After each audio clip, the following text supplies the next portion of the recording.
हरिओम। आज मैं कथा सुना रहा हूँ पंच महाभूतों में परम विराट तत्व आकाश तत्व की। एक तारा है जो सबसे अलग दिखाई देता है, सबसे अलग, सबसे ज्यादा चमकता है, जिसका नाम है शुक्र ग्रह। आज से हजारों हजारों साल पहले महर्षि भृगु का पुत्र अंगिरस ऋषि के आश्रम में पढ़ने के लिए गए। महर्षि अंगिरस ऋषि के आश्रम में विद्यार्थियों के साथ उनका स्वयं का पुत्र जीव भी पढ़ता था।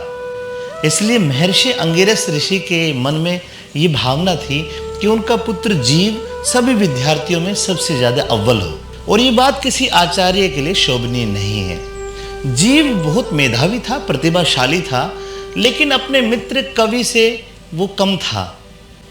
एक दिन गुरुजी ने सोचा कि इन दोनों बच्चों की परीक्षा ली जाए। एक पुत्र, एक शिष्य, एक पर लाड और एक पर मान। उन्होंने पुत्र और शिष्य को सामने बैठाया, यानी कि जीव और कवि को सामने बैठाया, और कहा कि बताओ मेरे प्रश्नों के उत्तर दोगे? तो दोनों ने कहा कि हाँ गुरुजी, प्रश्नों के उत्तर देंगे, आप कीजिए। उन्होंने पूछा कि बताओ पवन से भी तेज किसकी गति है? जीव सोचता रह गया।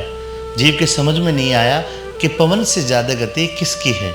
गुरुदेव ने कवि की तरफ आशा भरी नजर से देखा तो कवि ने विनम्रता से प्रणाम करके कहा कि गुरुदेव, पवन से भी तेज गति मन की है। उत्तर बहुत अच्छा था, गुरुजी प्रसन्न हुए, लेकिन मन में एक क्षोभ रह गया कि मेरे बेटे ने इसका जवाब नहीं दिया। फिर गुरुजी ने दूसरा प्रश्न किया, अपने बेटे जीव की तरफ देखकर कहा कि जीव बताओ इस पूरे जगत को किसने ढक रखा है? जीव फिर चुप रह गया। अब गुरुजी ने कवि की तरफ देखा तो कवि ने झट से उत्तर दे दिया कि गुरुजी, इस जगत को अभिमान अधर्म ने ढक रखा है। कवि ने तपाक से उत्तर दिया कि गुरुदेव, इस जगत को अज्ञान ने ढक रखा है। उत्तर बहुत सही था। गुरुजी प्रसन्न तो नहीं हुए, लेकिन उनके चेहरे की मुद्रा बता रही थी कि वे अंदर ही क्रोधित थे। अपने बेटे की तरफ देखकर मन ही मन सोचने लगे कि मेरा बेटा कितना मूर्ख है। गुरु के अंदर एक क्रोध पैदा हुआ जो कि अशोभनीय है। अंगिरस गुरुदेव ने फिर तीसरा सवाल किया कि बताओ आलस्य क्या है? जीव अभी सोच ही रहा था कि कवि ने तपाक से उत्तर दिया कि गुरुदेव, धर्म ना करना ही आलस्य है। उत्तर बहुत अच्छा था कवि का, और ये कवि ही कह सकता है, लेकिन गुरुजी के मन में तो क्रोध आ गया। अब गुरुजी सोचने लगे कि अपने बेटे को इतना बुद्धिमान कैसे बनाऊं कि ये जीव से ज्यादा अक्लमंद हो जाए। तो उन्होंने सात्विक को युक्ति निकालने की बजाय एक तामसिक युक्ति निकाली। जब भी गुरुदेव का विद्यार्थियों को पढ़ाने का समय होता तो वे कवि को लकड़ी लाने के लिए या फिर सफाई करने के लिए कुछ न कुछ काम दे दिया करते थे, और कवि विनम्र भाव से अपने गुरु की आज्ञा का पालन करता रहा। लगभग 10-12 दिन बीत गए।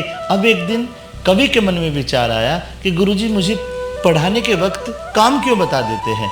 कवि गुरुजी के पास गया और विनम्रता से हाथ जोड़कर चरण छू के प्रणाम करके कहता है कि गुरुजी, आप मुझे पढ़ाई के समय कुछ ना कुछ दायित्व दे देते हो, कुछ ना कुछ काम बता देते हो, जिससे मेरी पढ़ाई भी ठीक से नहीं हो रही। तो गुरुजी ने जब ये बात सुनी तो एकदम से गुस्से में आकर कहा कि मूर्ख बालक, गुरु पर शंका करता है।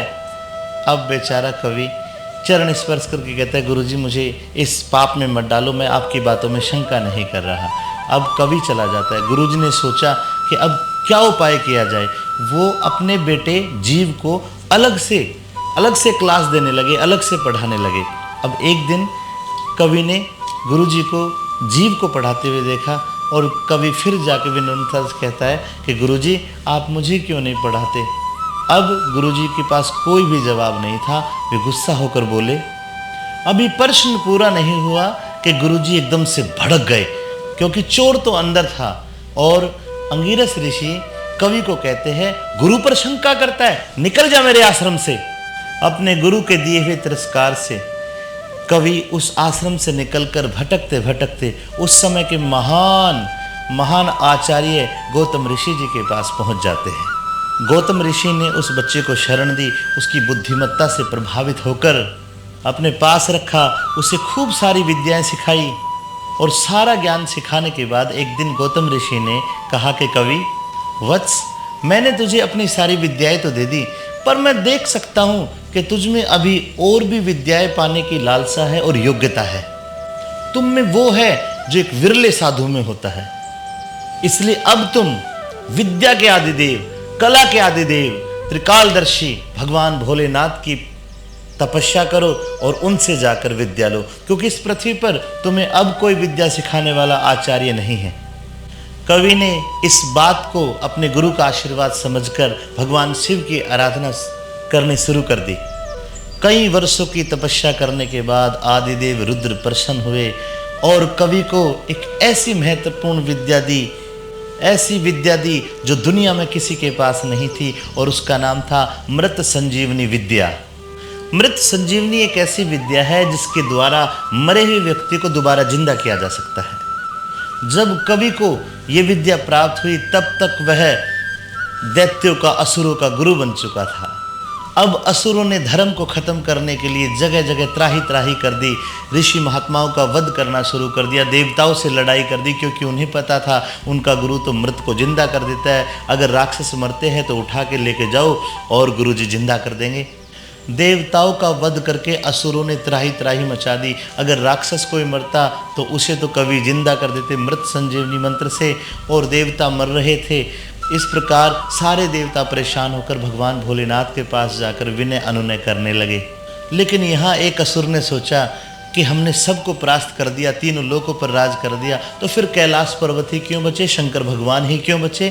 तो जैसे ही राक्षस और दैत्यों के गुरु कवि कैलाश पर्वत पर पहुँचे तो भगवान शंकर ने एक युक्ति निकाली। उन्होंने अपना आकार बड़ा कर लिया, इतना विशाल आकार कर लिया कि कवि को उन्होंने अपने मुंह में निगल लिया। अब कवि की विद्या तो नाकाम हो गई, क्योंकि मृत संजीवनी विद्या तो आती थी लेकिन पेट से निकलने की विद्या उनको नहीं आती थी। और इस तरह भगवान शंकर असुरों के आतंक को रोकने में सफल हुए। लेकिन कवि के पास तो विलक्षण बुद्धि थी, बहुत बुद्धिमान था। कवि ने भगवान शंकर के पेट में बैठे बैठे भगवान शंकर की ही आराधना करनी शुरू कर दी।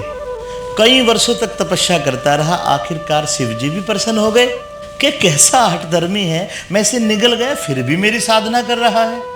उन्होंने कवि को अपने पेट से बाहर निकाला और साधना से इतने प्रसन्न हुए कि कवि को एक वरदान और दे दिया और कहा कि वत्स, विपरीत और भीषण परिस्थिति में भी तूने मेरी भक्ति करी है, मैं खुश होकर के तुझे एक वरदान देता हूँ कि आज के बाद, आज से तुम इस मृत्यु लोक पर, इस पृथ्वी पर इस छोटे से कवि नाम से नहीं जाने जाओगे।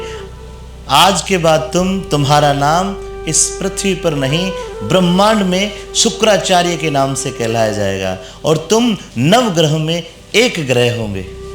इस कथा का सबसे बड़ा संदेश यह है, यदि आप में योग्यता है, यदि आप में प्रतिभा है, तो पूरी दुनिया एक न एक दिन उसका सम्मान करेगी। चाहे अंगिरस जैसा कोई भी गुरु कितना भी षड्यंत्र करके आपकी प्रतिभा को रोके, लेकिन आपकी प्रतिभा नहीं छुप सकती।